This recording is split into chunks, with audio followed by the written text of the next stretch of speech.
What's up, everybody? This is Nev and Matt from Uncrowned Kings, and we're here to talk to you guys about a couple cards from Phantom Nightmare that are going to be meta relevant and super impactful, or might be overlooked. So, Matt, if you're ready, let's go ahead and get started. Sure thing. So, the first one we have is Low, the Prayers of the Voiceless Voice. This card is going to be by far the most sought after secret rare in the set, just based on the fact that every other secret rare isn't that great. It's vital for the voiceless strategy, arguably the best non-fire deck in this upcoming format. It's definitely going to be a 3 of. Secret rare copies are going to be relatively expensive. Quarter century copies are going to be more expensive. Rest of the deck is in lower rarity. You got 2 ultra rares, a couple supers, and majority of commons. Not a lot of extra deck implications, just based off of the fact that it is a ritual deck. So short-term playability grade is going to be B+. We're entering a fire format. It's not going to be the best. It's not going to be the worst. Short-term investment, just based off that high price point, going to be a B-. Long-term playability is going to be an A. It's not going to really get touched to the ban list. Long-term investment, A-, could go up. Very low chance of it going down. Next, we have the Skull Guardian, Protector of the Voiceless Voice. It's a main boss monster. It gives you that Omni Negate. It's likely to receive further support in upcoming sets. Benefits from being an Ultra in Phantom Nightmare, as well as short-term playability being a B-, A+, A, and A+. Just kind of like Low. A little bit better just because the impact on the wallet is going to be lower going forward, based off the fact being it's an Ultra and it's not super sought after. Next we have Saphira, Dragon Queen of the Voiceless Voice. Kind of same thing as Skull Guardian.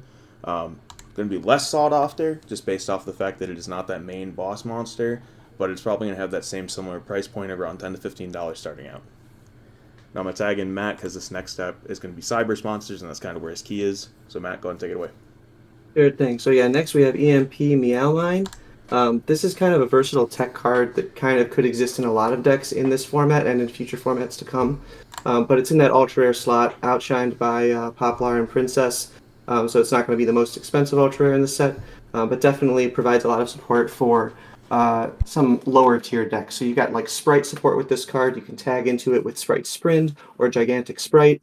And there's a lot of different ways to search this card. So just like Sangan used to search Arborea, you can use Sangan to search this card. So Sangan into Almirage gives you this card, and it's a summon that doesn't start a chain, so you can just summon it without being locked under the restriction of Sangan.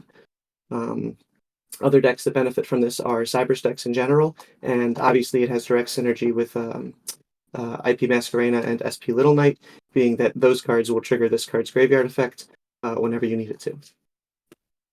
And then short-term playability right now, because we are in Fire format and not a lot of decks are going to be playing this card, give it a C-, but short-term investment grade, B+, because the card is inexpensive compared to the other cards. And long-term playability, this is a card that's going to be in and out of decks here and there. Another card I didn't mention before is Lady Debug that can search this card, but really just a lot of ways to get to this card, get this card in your graveyard, and use it for multiple turns with recursion. Next up, we have Metamorphosis. So this is the counterpart card to Metamorphosis, which is obviously banned. This kind of does the opposite. You tribute a fusion or synchro monster to get a main deck monster from your deck with the same level. So this is really good with Runic Sprite. Obviously, you contribute a Hugin to go into a Sprite monster and then get your line started that way. It's also very good for I don't know, Nevin, you got something else that it could be used for? Those are the things that are coming right off the top of my head for Realistically, we're probably it. looking into Hugin into blue right now, but it's one of That's those pretty things much all where I could think of, yeah. we're gonna be moving forward to the it's kind of being that same niche scenario where duality was, where you could tag in from initially we thought we were going to be tagging into a Herald of the Arclight and Despia for Lubert being a dark fairy, light fairy. It's one of those weird cards where it doesn't necessarily have a lot of use right now, but it could always have a lot of use where it has that high potential outperform its current It price really point. depends on the future printing of archetypes that they come out with, kind of like Runic. I mean, if there's really easy Exactly. access to fusion or synchro monsters that are low level with those main deck monsters that are normally harder to search, this is going to be a good card during those formats. So So short term playability, again, really only viable in one deck as far as we can see. Short term grade C plus. Long term playability, again, it's got that potential. You know, it's that transmodify, it's that metamorphosis, it's that kind of card that really can just give more consistency to your deck in the future, depending on what kind of cards Konami prints. yeah, exactly. I mean, that's just where it's at. Moving on, we have Promethean Princess, Bestower of Flames. This card was a Master Duel exclusive. It got unveiled there, initially put in there. This This card's card, terrible. This is terrible. This is probably uh, probably the worst card in the set. The worst card for the meta defiance as well as everyone's wallet. This is one of the two high demand ultra rares in the card in the set. You got your fire format warping card. We're going to be entering in a new era of Yu-Gi-Oh where it's specifically fire monsters. Overrating is tier 1. Haven't really had that at all. We've had a couple random fire decks be really good. Obviously Rescue Ace most recently, but this card is pretty much going to change everything. Realistically, this card is going to be played in any deck that can play it. You're probably looking at your Fenrir price range possibilities, where Fenrir was kind of chilling at a $55 to $60 Ultra for a really long time until its reprint. Who knows when this card's going to get reprinted, because it's probably going to be missing the next 2024 tins based on its release point. But Matt, you want to say something? Yeah, usually when a card is an extra deck staple in the range that this card is, people are playing a copy of it. But this card is so good that people are sometimes playing two copies of this card. You want to see this card, you want to keep it in your graveyard, you want to recur it as much as possible, and it's really going to define this format. So this is definitely going to be in the Fenrir price range because people are going to be playing more than one copy of it. And so long as this card is legal, it is going to be played in most tier 1 decks. Yeah, exactly. That's why we have that short-term playability grade at an A plus. It might actually be the highest in this video. The only reason that long-term might be sitting in a B minus or a B is because it might actually eat a ban on the ban list. Not entirely sure on if that's going to happen. We're going to be entering the format, but it would not shock me at all. Moving on to the next ultra rare that's going to be super sought after is going to be Snake Eyes Poplar. Same thing. Going to define an entire format. Pretty much every tier 1 deck that can play Snake Eyes is going to be playing it. Obviously, it's a mandatory card for your Snake Eyes strategies, but it increases Rescue Aces consistently considerably because it searches out Sinful Spoils, which is basically another copy of Hydrant, so that even though they lost 2 Airlifters, they still just kind of gained them right back. This card, in just terms of base Yu-Gi-Oh, is super strong, as the fact that it just kind of generates free advantage as soon as it's entered the graveyard, moves itself to the spell and trap card zone. It's just honestly really good. You have your short-term Really play. versatile too, because it doesn't have to move itself. It can move any fire monster to the spawn trap zone. So you can take advantage of things like Flamebird's Dragon with this card, That is putting it completely into true, your yeah. spawn trap card zone, sending it during your opponent's turn to trigger something like Diabell Star, and then bring back your Poplar and recycle your whole engine. So this card just really takes the Snake Eyes engine over the top.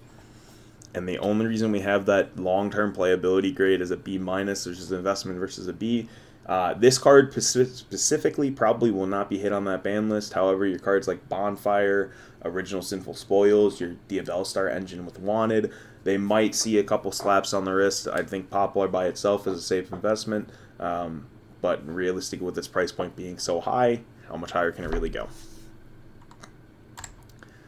Next, I'm going to give out to Matt again. We have Psychic Processor. Yeah, so this is a card that feels like Cosmo support. A lot of people were looking at it that way, but it's really kind of versatile in what it does. It can either special summon a Machine Psychic or Cyberse monster from your hand, or up to 2 of them, actually. When this card is summoned... oh no, you banish this card. Sorry. Banish this card you control, special summon up to 2 Machine, Psychic, or Cyberse monsters from your hand. So immediately we're thinking Cosmo support, but it's really going to be versatile kind of in future formats, we would think. Those are some really good attribute typings that have been successful over Yu-Gi-Oh's history, and you could really mesh it into a variety of strategies. So I'm thinking already things like Salamangrate. You can emergency teleport into this card, use its ability to bring out some Salamangrate monsters, or obviously Cosmo with Psychic and Machine. Again, emergency teleport target, which recurs itself too once it has been banished. So if you are naturally letting it go with emergency teleport, or if you're using its effect, you're going to be able to use its effect again in future turns. Again, this card's not really good right now. We're in fire format, but there could be a future format where this card sees play. So right now we're giving it really low grades in the short-term playability, but it is not that expensive of a card, being that all of the other ultra rares are more sought after. So it could be a good investment for long-term. So if you see some copies lying around and can pick them up for cheap, I would do so. Yeah, I completely agree. Next up, we've got Swallow's Cowrie. So this is kind of the surprise card of the set here. This is one of those cards that is a TCG exclusive, was imported into this set, and OCG doesn't even have this card. This card, primary use right now, is going to be making Floowandereeze very consistent. So Floowandereeze already has Advent, which allows them to banish a Flunder to search for another Flunder. But now they're going to have essentially 6 copies of that card, which means any access to a Flunder monster and one of those 6 quick play spells is going to mean they have access to Rabina. So the deck that used to be, either Shifter or you lose or you brick, is no longer going to have the bricking issue. So they're either going to be playing Flunder stuff or they're going to be playing Flunder stuff and you're going to have a Shifter to deal with. And again, it's just generic Wing Beast support. So even if Flunder doesn't find success with this card now, there's definitely potential for people to find success with this card in the future. It is a common. It's the only common on our list. So you're not going to have a hard time finding copies of this card, but it's definitely, in my eyes, the Ken and Gen of this set.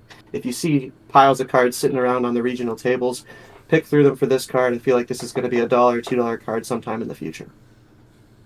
Yeah, I completely agree. And realistically, this card has OTS Super written all over it eventually. Mm-hmm. Especially if it's seeing play and success. Absolutely. So that's the reason we gave it that short-term playability a grade of a B. Again, I'm just going to keep saying it fire format, but it's flu is going to exist. It's not going to be tier 1, maybe not even tier 1.5. However, this card does make Fluunderies significantly more consistent than it was before. So its playability is always going to be a B. At the very worst, it's going to be a B-, but its investment obviously going to be an F with that common. Next, Iron Thunder. Pretty weird card. It's a generic side deck negate. It's going to be in that same niche that Solemn Scolding was back in Necroz's format, if anyone remembers that. It's coming up on 9 years since Necroz's release. It's definitely going to outperform its current price range as soon as something tops playing it. It just depends on what tops playing it and when that is going to be. So I'm giving it that short-term playability of a C, long-term investment, C, long-term playability, also going to be a C. Honestly, it just depends on who is going to be playing this when they top, and if that ever happens.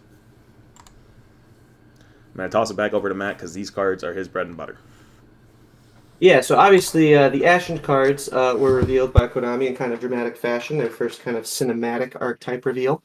The Ashen cards have crazy good artwork, but that's about where it stops right now. These cards are not so good right now. We'd say the first wave of support is weak, but they definitely have a solid foundation for the ability to have a good archetype. They have a lot of ability to search anything they could need in the archetype, in that they have a Stratos. Their field spell is also a Stratos, and their boss monster is very unique in what it does. So we think these cards are going to be good, but they definitely need another set of support in order to take them to that next level. Another thing to note too is that this bread and butter card here on the screen, Priestess of the Ashen City, is a Pyro monster. So there's inherent synergy with the Bonfire card that's seeing a lot of success in other decks right now. So there's synergetic things you can do with other Pyro strategies, such as Snake Eyes. Yeah, that's kind of all I really have to say about the archetype as a whole right now. So short-term playability, I wouldn't recommend playing this deck. I don't think it keeps up with the other decks. Maybe if you want to have fun with it at a local level, but definitely don't take it to a regional or YCS level event.